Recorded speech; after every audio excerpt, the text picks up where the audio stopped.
So day 13.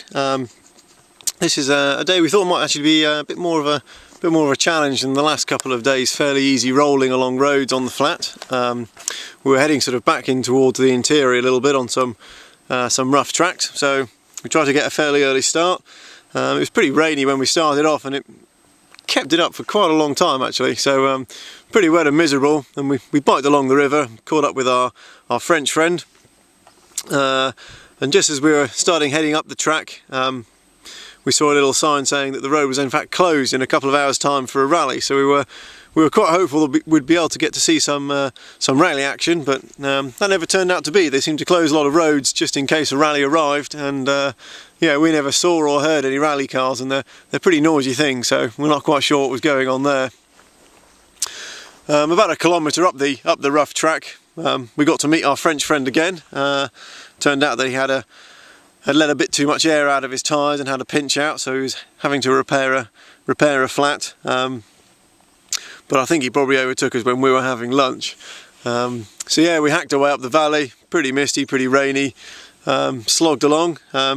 Stopping for lunch, we stopped by the wayside and we were flipping a coin about whether to carry on for a little bit to see if we could find any shelter.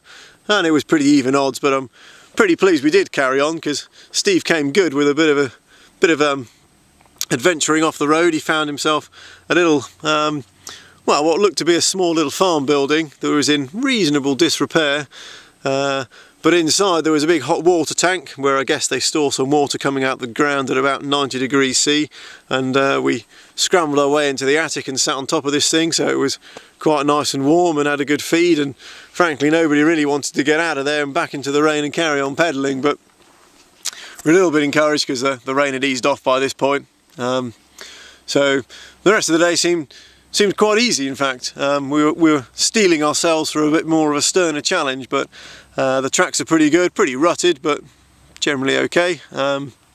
We eventually got up and over the top of the valley and rolled down into a national park where, and this is the national park, the first one of Iceland, where the original parliament that's very famous was founded in, I think, 973.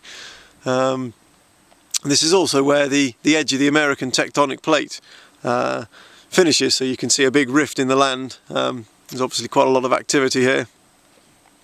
So we set up the tents, had a fairly relaxed evening cooking up. A couple of interesting things.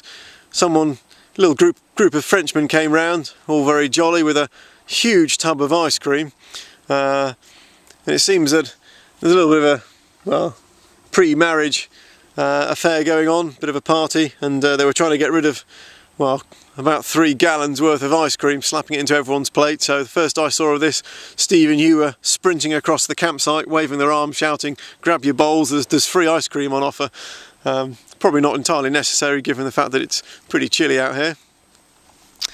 We also met a German lady who's doing some independent cycle touring, and yeah, biggest thing of note here is that she came to join us for poker, and it took her beginner's luck to break Steve's run of form, and yeah, the first round she won hands down, and in fact in one round scored almost as much as Duncan's managed to score in about 10 rounds. So yeah, good stuff on the poker front. And then we just got our heads down and just steeling ourselves for the last day, the next day, which is just a trip to the most exciting power station on Earth, according to Steve, and then a roll into Reykjavik. So it's the last night out in the wilds, if you like. So